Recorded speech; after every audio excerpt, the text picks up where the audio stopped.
Welcome.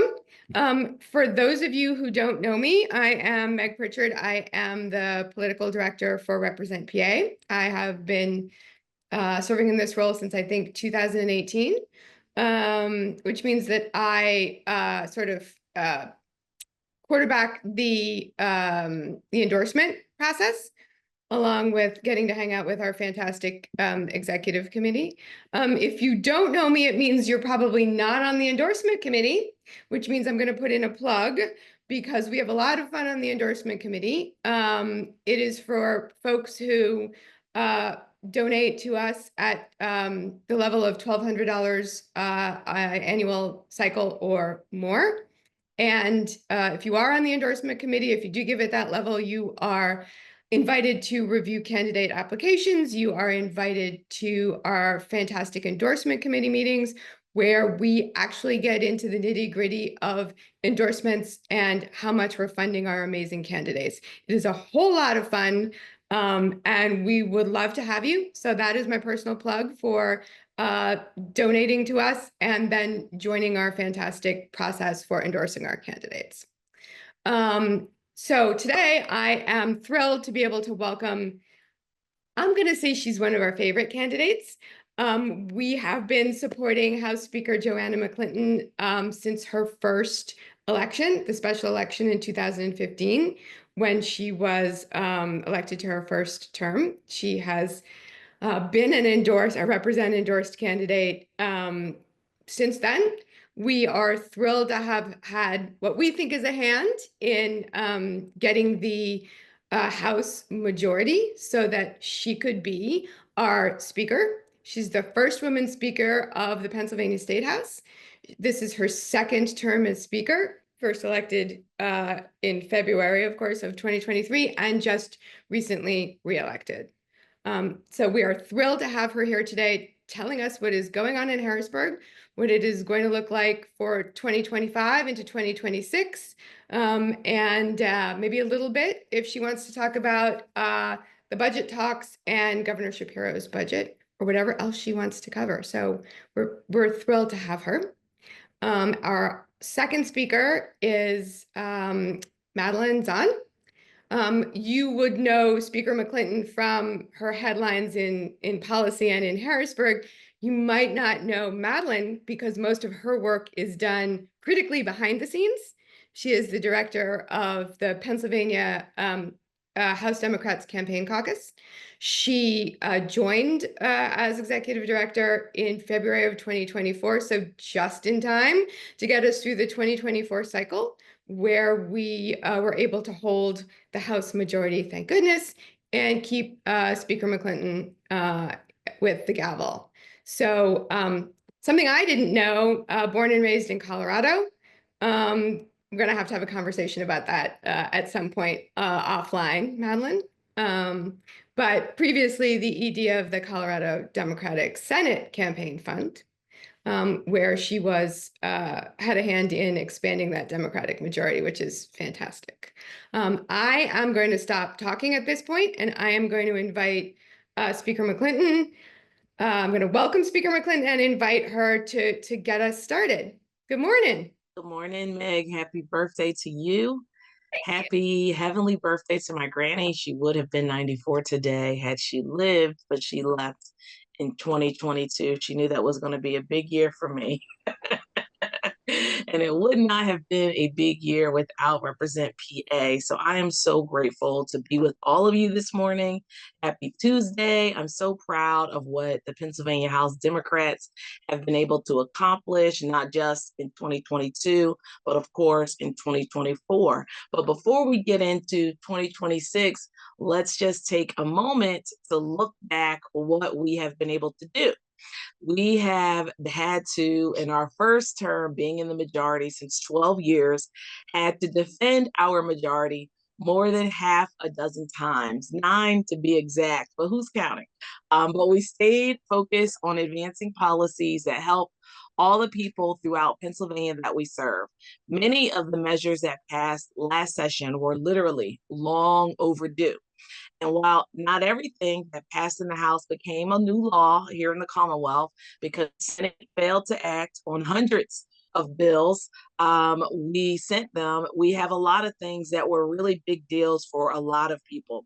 My favorite thing to talk about first is giving our wisest neighbors a tax cut. Our seniors, after about 20 years, we finally updated the income guidelines for what's called the rebate program. It's property tax or rent rebate, depending on if you are paying at a house you own or renting at a house you rent, if you are a senior or if you are a disabled adult. For the first time in about 20 years, we changed the income guidelines and we provided access to 200,000 more seniors all across Pennsylvania. And the amount of money that people would get back, it also increased to $1,000. The salary increased for $45,000, and it really has made a big difference. I've been many places where they said I never used to qualify for anything, but now I do qualify, in fact, for the rebate program, and I got $400 or $500, and it helps. It all adds up. Additionally, for those who are parents, they're probably some on this phone or on this Zoom call. Those who are raising children, we tripled the dependent child care tax credit. So maybe some of you are raising children or some of you are caring for parents. We were able to provide more than 200,000 families a larger amount of a federal tax break. This will be the third consecutive year that it's eligible, and that's a pretty big deal. I'm so excited that we have a record number of women in the House. Pennsylvania has made history with having me be the first woman speaker, the first woman floor leader, the first woman caucus chair in the Democratic caucus, but understand we still have a lot left to do. We still have a long ways to go. When I came in 2015, there was one woman in our leadership for the House Democrats. We now have 3. There were 0 women committee chairs. We now have 7, and it is my job to appoint these women to these powerful positions of leadership, and I'm so proud of that. And we've also done a couple of other changes in the law that specifically are for women's issues. I know you've had a lot of my colleagues last year on this briefing to talk to you about some of the work we're doing to combat maternal mortality. I'm proud to share that we have doula services available for expectant and postpartum mothers. I understand Christine is now going to get her certification after helping to deliver her newest grandbaby. That's just an inside joke. Everyone might not have been on yet, but she shared that she had to help deliver her most recent grandbaby that just came into the world within the last few weeks. We have menstrual products available in schools for free for all of our girls. That was something that our governor championed, along with many of my colleagues in the House, to have free products so that we can end period poverty here in Pennsylvania. We have the consent required for pelvic exams. That seems a little silly, but Pennsylvania was one of the states where you did not need it. If the patient was not with it, they did not have to talk to you about it. The patient is not aware of what you're doing, but that law has changed. And I was proud as speaker to show a bipartisan leadership by making the very first bill I called up in 2023, the president of the Senate's bill, Senator Ward from Westmoreland, and that is so that women in the Commonwealth of Pennsylvania now have larger access to breast cancer screenings with no out. They can get genetic testing and, if need be, MRIs if they're predisposed to the disease. And one of the things I've also been proud about is to make sure that the chamber is much more fair. I have been leading in a way to have bipartisan breakfast meetings. Last session, I did it with all the first-term members. We ended up with over 60 first-term members last session, so it took a lot of weeks to do those breakfast meetings, but they would come into the office, someone have coffee, myself, a tea drinker constantly, and I told them all, it's no agenda. We're just here to get to know each other, to talk to each other, to take all the ideas we might have about who we are as people out of our minds. In this session, I've continued that. We have a much smaller class. The whole class been in my office at one take, and I told them we'd come back again in April, and we will be doing that. And also, I did it with our committee chair to make sure that all the committee chairs could have some discussions outside of committee staff, outside of meeting. Made sure that one of the first changes we had in our our house rules when I became speaker, was to making sure that there is more access to file complaints, God forbid bad behavior occur outside of the house with members, that people can say, hey, this is what's going on. Have your ethics committee look at it. Made sure inside the chamber that there's more latitude for folks to be able to make their points on the floor, to amend bills. And I'm so proud to share that in my speakership, we had more than doubled the number of minority authored bills, Republican bills, that passed the House in prior sessions when it was roles reversed with Democratic bills. And in terms of our state budget, there's a whole lot of chaos every day in Washington, D.C. And people are like, what are we doing? What are we doing? What are we doing? Well, there's a lot for us to do. First and foremost, we have to make sure that people who were not as interested in supporting our candidate last year understand that none of this would have been going on had we elected her. And that while so many of us on this call worked so hard, we literally in Pennsylvania came within inches. We did not get that big touchdown for Kamala, but we were, fourth down in inches. We were not far away. We needed a little bit more of a sisterly shove. I'm using some football analogies, but seeing the chaos that's happening, seeing our president openly defy the law, the Constitution every single day, it's upsetting, it's outrageous, it is definitely want to pull your hair out at so many moments.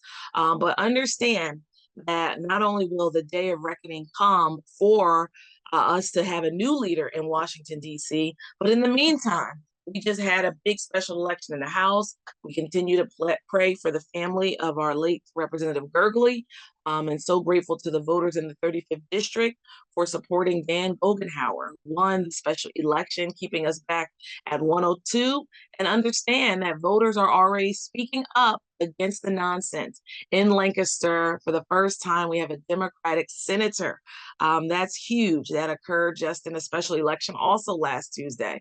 So people are speaking up, speaking out. We have a big election this year with judges that are being elected all across our counties, but most importantly, our Supreme Court Democratic justices for retention. We have a lot of work, and I know Represent will do a lot of action and engagement to ensure that in November, they get across the line. So back to what we're doing now. We're continuing to work hard to invest in our public schools, to make sure that folks can get a fair day's work for a fair day's wage, to make sure that people are able to get their loved ones to the doctor, to make sure that we can afford all of the soaring costs for the things that we need when we go back and forth to the grocery store. Speaking of which, I'm so happy to Represent PA-endorsed candidate, Representative Johanny Cepeda-Freytiz. The first law that Governor Shapiro signed this year was introduced by Representative Cepeda-Freytiz to certify more people to become poultry technicians in the Commonwealth.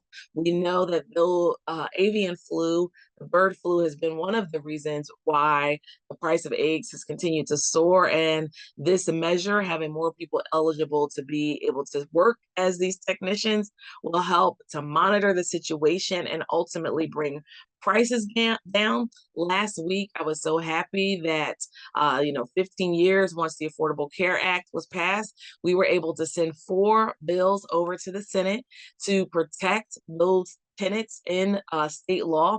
First of all, making sure that insurance carriers in Pennsylvania must protect and cover people with pre-existing conditions, ending the limits on lifetime insurance, making sure people can get all the services they need. We know that the source costs, to make sure young adults can stay on their parents' plan until 26, and to make sure that there is life-saving preventative health care services.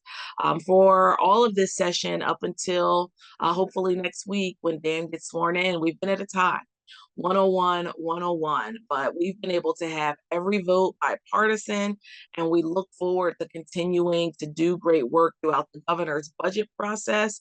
The Appropriations Committee wrapped up their budget hearings in March, and the negotiations will really begin in June with an eye to make sure that the federal government does not pull the plug on life-saving measures that we have in this Commonwealth that we need, from the Department of Education to the Department of Human Services. There's so much going on that we absolutely need federal funding for and cannot make it up at the state level. Many don't know, but 40% of our state budget are from funds in Washington.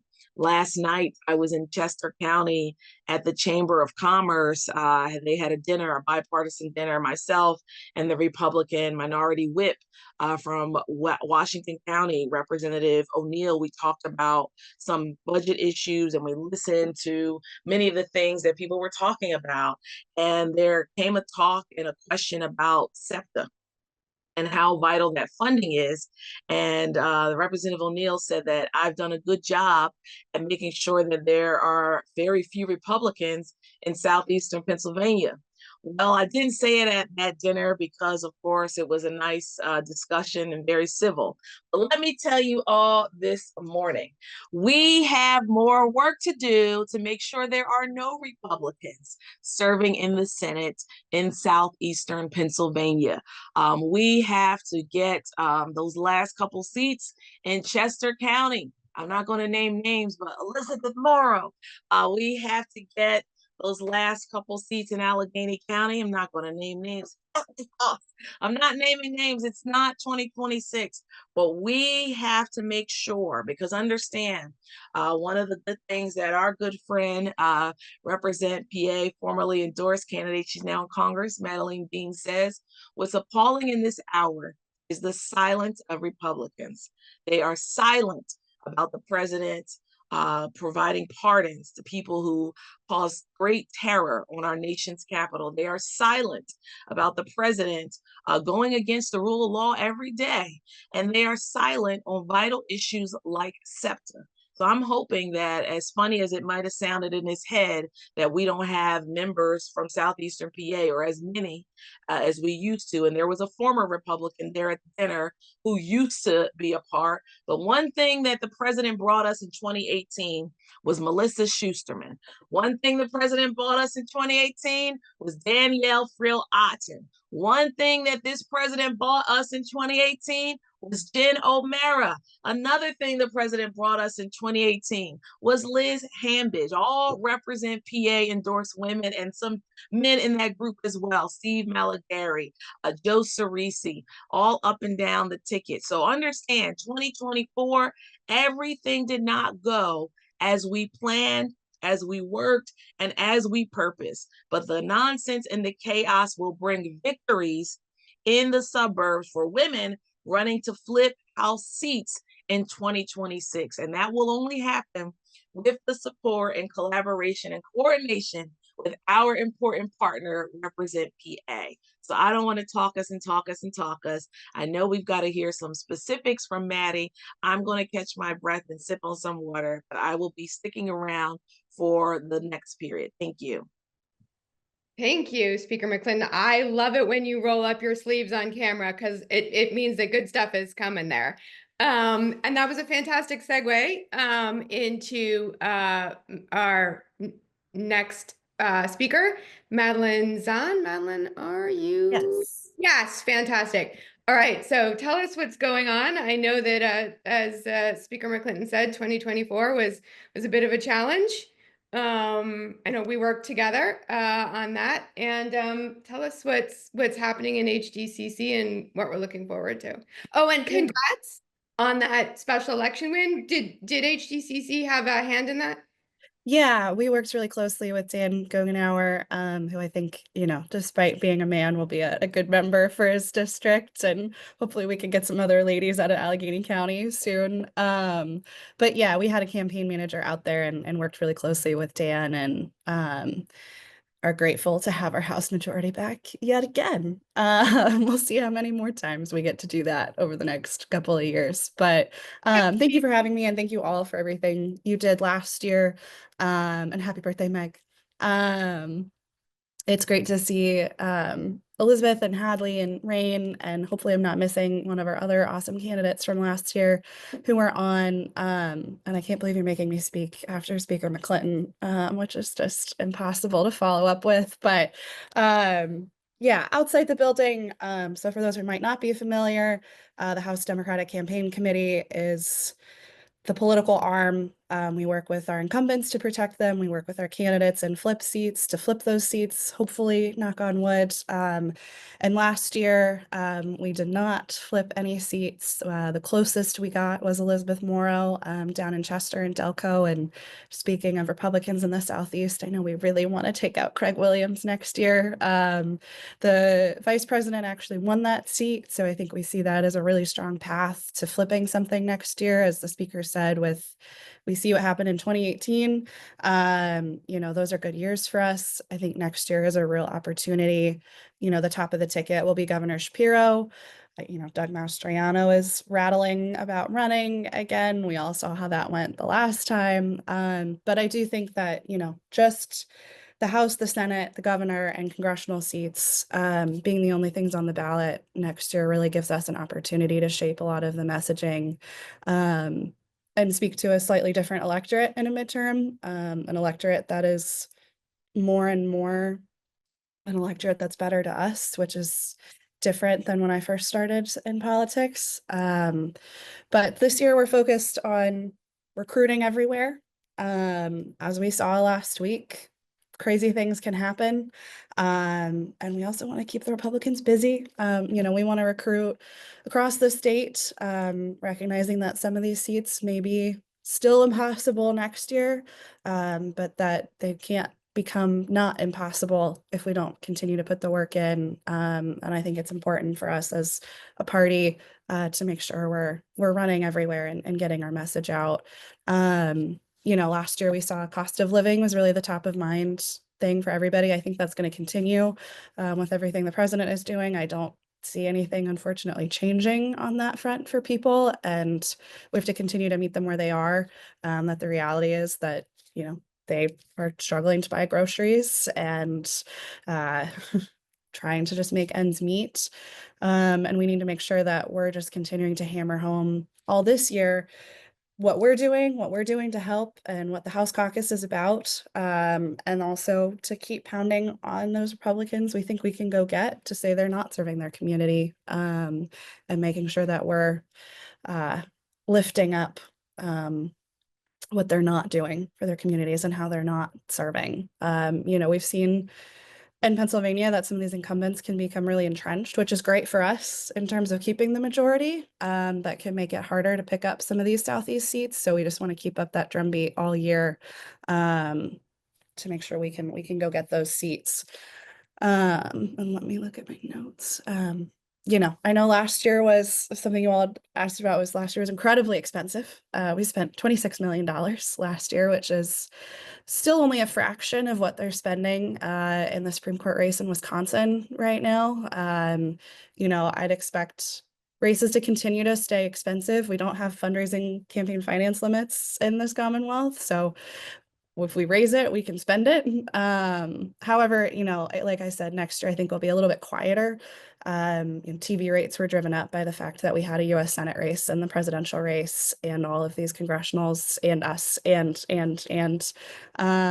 so hopefully that goes down a little bit. But just looking at the numbers that were raised in the Florida special elections and Wisconsin and everywhere else, I don't expect anything to change there until other things maybe change the federal level in terms of money and politics, but that's a separate that's a thing for another day. We're going to continue to meet them where they are. They've got Jeffrey Yaz, their personal billionaire, who's happy to fund anything and everything, and we'll keep fundraising from our grassroots and our friends to meet them and outspend them and beat them where we can. And I saw a question about the candidate recruitment process in the chat. So I'm happy to answer that. We have a recruitment committee Our HDCC chair, Tina Davis, heads that, and we have a number of other legislators who are on that committee. Joe McAndrew and Lindsay Powell in the West are chairing that committee, and then Liz Fiedler and Dave Madsen for East and Central PA. So we've started with a lot of outreach to past candidates in the seats, state party chairs, and are starting to work through our other organizations, Lead PA, that we'll work with, or other stakeholders you all imagine we'll reach out to as well. And we'll work through elected officials in those areas as well, until we get enough candidates. We're also planning on hopefully hosting some trainings in the fall, at least for petitions, but hopefully something more well-rounded as well for staff and candidates, to give folks the skills that they want. But yeah, I'll stop there and I'm happy to answer other questions.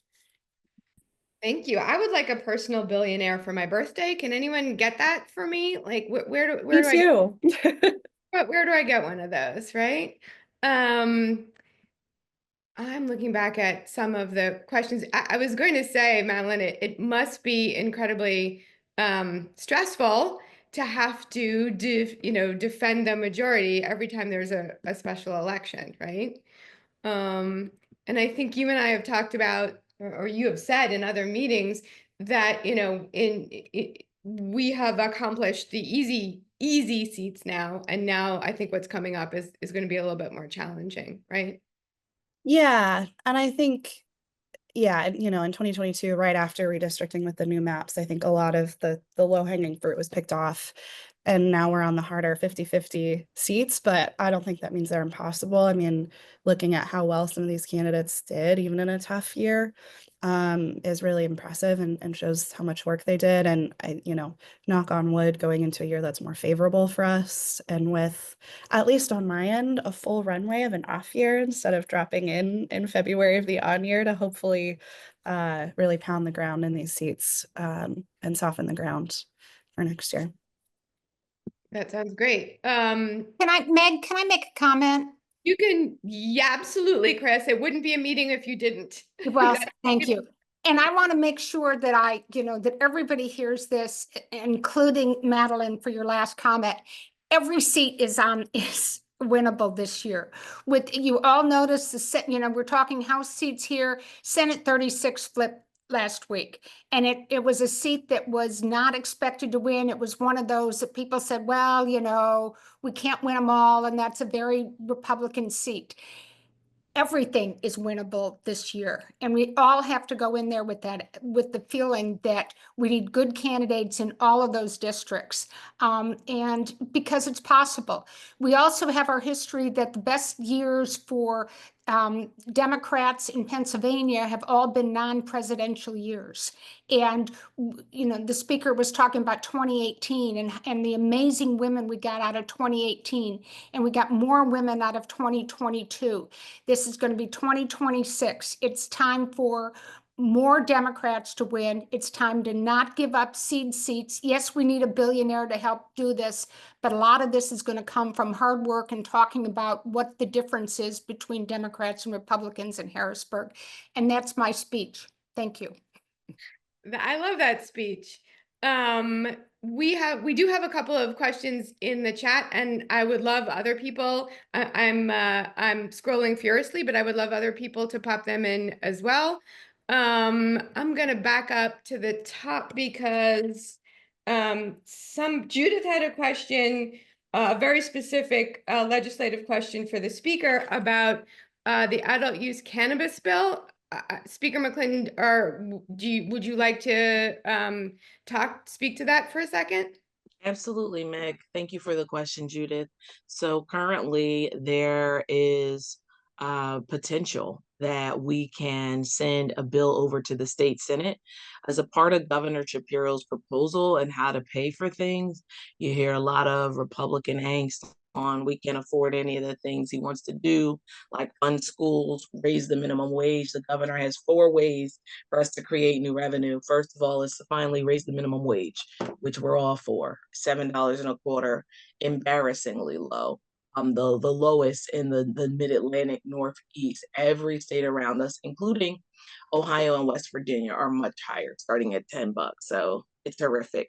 The second way the governor proposes that we create new revenue is to tax skilled games. No matter where you live on this call, and I see I've been scrolling through, people are from urban, suburban, rural. We know what skilled games are. We see them in our taverns. In my neighborhood, we see them in bodegas, and we all see them in gas stations. And they have no regulation, no taxes, and people are making a lot of money on them.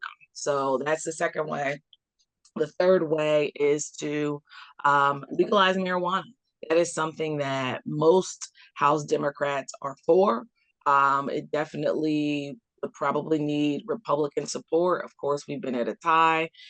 Dan coming in a few weeks here, next week it should be, will help us to get to a full complement. But the challenge with passing a bill that massive, we had a briefing last week with Representative Rick Krajewski. He's one of the people, among others, who have a proposal for how to do it, where it's fair, where it's good for workers, where it's good for opportunities, where it has restorative justice, and et cetera. It's a heavy, heavy, heavy lift. And we sent, 420 something bills to the Senate last year.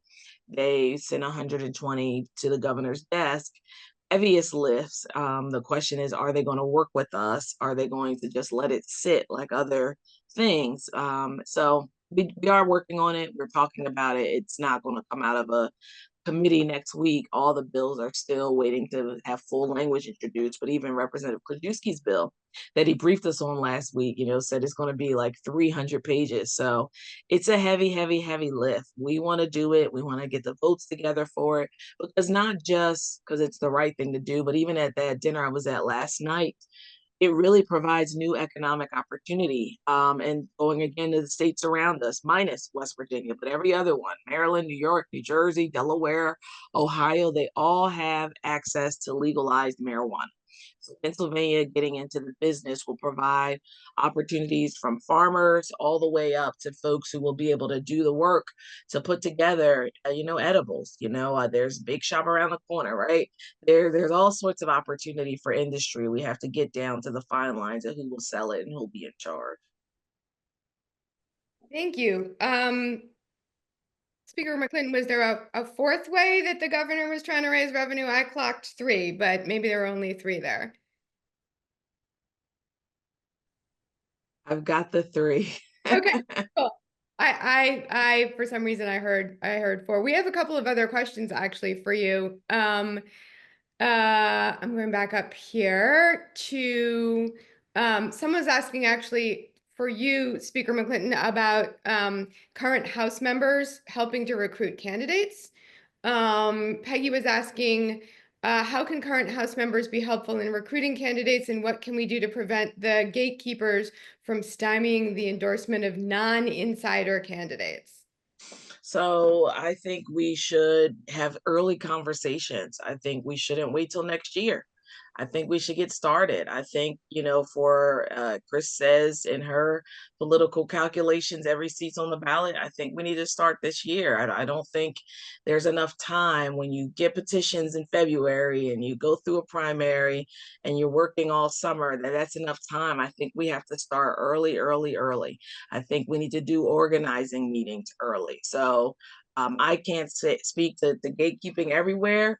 It's probably happening at every local committee level, but I definitely know that if people are interested, Madeline will share her information so that you can reach out to the office so that we can talk to people. It always can get pretty greasy because folks will say, hey, choose me, pick me. And it's like, I know where I live. I'm not getting involved in a primary or a fight with your ward leader or whomever it might be. I just am not able to do that. I don't have the capacity to hand select folks and say, well, this is who I want. It doesn't work that way because I don't live all over the state. I live in Cobbs Creek, part of West Philly. Mm-hmm. Absolutely. Yeah, I mean, we are often as a PAC a little bit stymied by the calendar because we get involved. We do our incumbent protections, of course, because we want to keep our endorsed electeds in office, hold that majority for you. But we are a little stymied by the shortness of the cycle. So that's why we try to raise money ahead of time so that we're ready early help our endorsed candidates with early funding so they can get up and running and, you know, establish themselves as credible candidates. We did have a question, Speaker McClinton, on fracking and taxation there. I don't know if taxing the natural gas sector, I don't know if you want to tackle that one as well. That is very unlikely to go anywhere. That hasn't been a proposal since the Wolf days, and that did not go well for him. So, all right.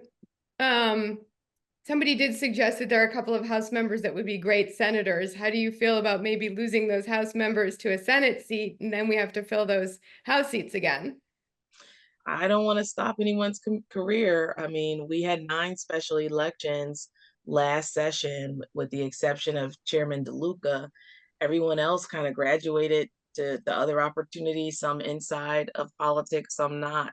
So we got a county controller, a congresswoman, a lieutenant governor, you know, the state house apparently is it. No. I know that narrow majority you've talked about, it makes things a little difficult for you, but I am actually cheered by the fact that out of, I think I heard 420 bills, 120 of them eventually ended up going to the governor's desk. Is that right? Absolutely. I think that's amazing. The other 300, of course, got stuck. And it would be nice if y'all didn't have to do all that work to then get stuck in the Senate.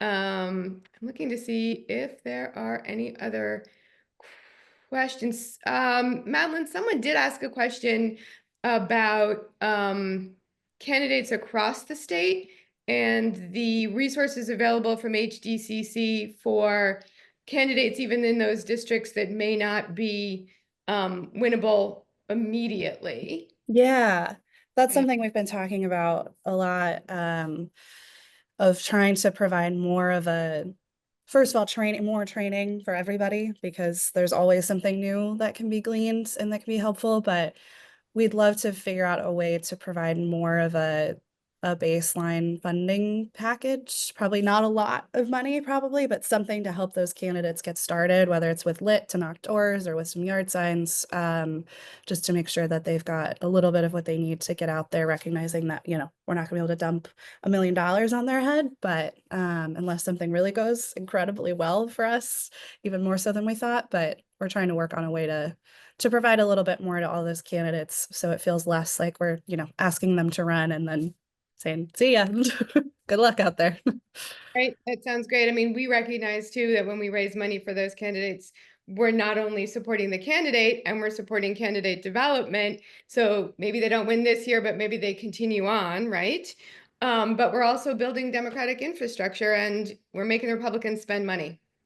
You know, that's kind of where we've been with supporting those candidates as well. Oh, Speaker McClinton, you're getting a bunch of questions here. Can we be sure the House will pass the Independent Redistricting Commission Bill number 31? That is a very specific question. I'm not sure on that today. Okay, all right.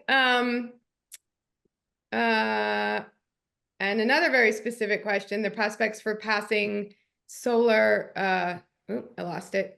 So the community solar bill? I'd have to check that one out. I don't want to mislead anyone. I know Absolutely. what we passed last session, but community solar, I don't know. I know Representative Fiedler is now chairing a new committee, Energy, and she's had great success with the solar for schools. So I'd have to see who has that bill and where it is in the process. This was not meant to be a can we stump the speaker thing, Quiz. but It's a quiz. I'm I not know, sure. but we have some very, very obviously engaged folks here, which I think is fantastic. There is actually a broader question that I'm sort of interested in, which is, voter protection. I do know that latest executive order out of the administration has scared a number of people.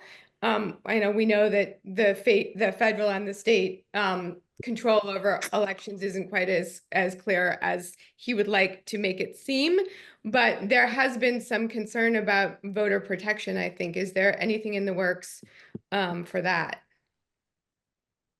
We continue to fight for fairness and free elections to remain in the Commonwealth of Pennsylvania. One of the packages that I've been leading on is a complete modernization of our elections. I'm sure some of you saw that a federal court decided that ballots cannot be thrown out if they're misdated. And I anticipate that our voting law will end up in front of SCOTUS. So I'm just like, we'll see what the United States Supreme Court has to say. I imagine that it's just going to keep getting appealed. It's gone through the federal district court. It'll go to the circuit Court of Appeals and then probably land on SCOTUS's desk. But no, we are completely for voting rights, for voting fairness, for providing more access. Every time we sent over a bill to the Senate last session, one was pre-canvassing, because, and for those who don't know what that technical term means, just allowing the county election offices to organize, sort, and open the ballots before election day. It would just get rid of that lag of refresh, who's winning, who's ahead.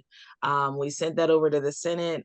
We passed some other things that we sent to the Senate, and none of them moved out. So I'm hoping that this is the term, without the Supreme Court's action, that we can modify Act 77, because we've just been stuck since 2019, and I was not one that even voted for it. I'll say it. I didn't think it was a good bill. I definitely think we need voting by mails. Before the pandemic, we could ever predict such a thing would occur, but it just felt to me there were too many giveaways. One straight party ticket, like, that's not good. We have since continued every 4 years to lose statewide offices, not only because of that, but certainly there is a correlation. For sure. I think whoever, going back here, whoever put that question in there said that there was some chatter about voter ID.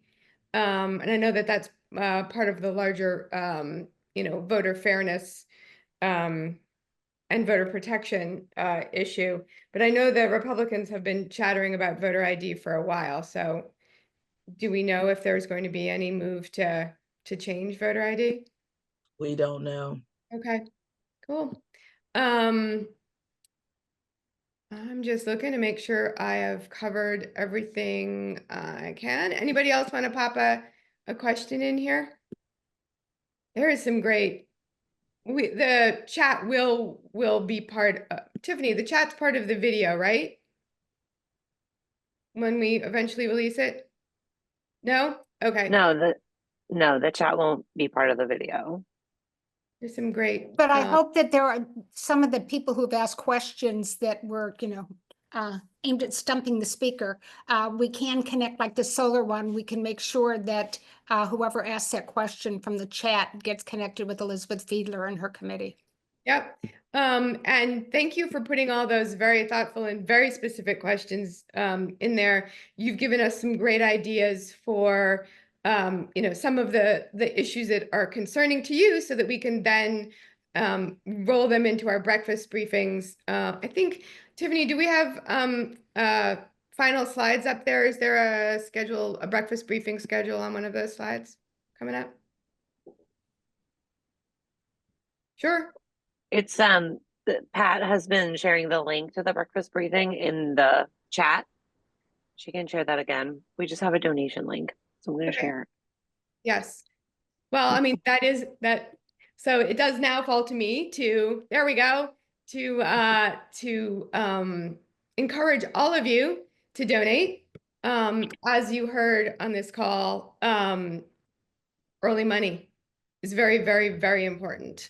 We are raising money now so that we can be ready to roll to support not only our incumbents with our incumbent protection program, but to get ready to help both Madeline in the House Democratic Campaign Committee, but the Senate, the HDCC as well, try to flip those seats in 2026. So we are actively fundraising at the moment.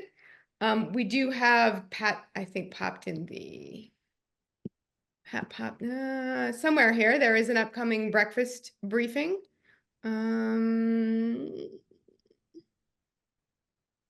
April 15th, I believe. Tiffany, can you remind me April- what? Yeah, There it yeah, is. April Got it. 15th. Okay. Yeah, from school lunches to SNAP, what federal cuts mean for Pennsylvania families. That is coming up on the 15th, and there is a link, the donation link that Pat has popped in there, and also a link to sign up for that breakfast briefing. And I know that there was a question a little bit farther back that was addressed to me on the endorsement committee. There is not a limit to the number of people on the endorsement committee. Some people like to be part of the endorsement committee and observe, and other people like to get very, very, very involved. And we are happy to have anyone and everyone who wants to participate in that. So unless there are other questions, yeah, Chris is right. The issues all being raised here would be more easily addressed for the Democratic Senate. The 300 bills that were passed that were not even heard in the Senate. And that is, critical to moving progressive policy forward. So unless there are other questions, I think it's a wrap for today. Thank you. How many? Diane, I can get back to you on that question of our donors if you'd like to have a chat offline. Thank you for the birthday wishes. I think we'll wrap here, and I hope to see you all again on our next breakfast briefing. And thank you to the speaker and to Madeline. You're doing wonderful work for all of us in Pennsylvania. We understand how hard it is, Speaker. We know how hard it is to have to worry about every single seat and make sure that everything passes. And we are with you 100%. So we've been with you 100% since 2015, and we're still there. So thank you for being with us. Thank you. Have a good day, everybody.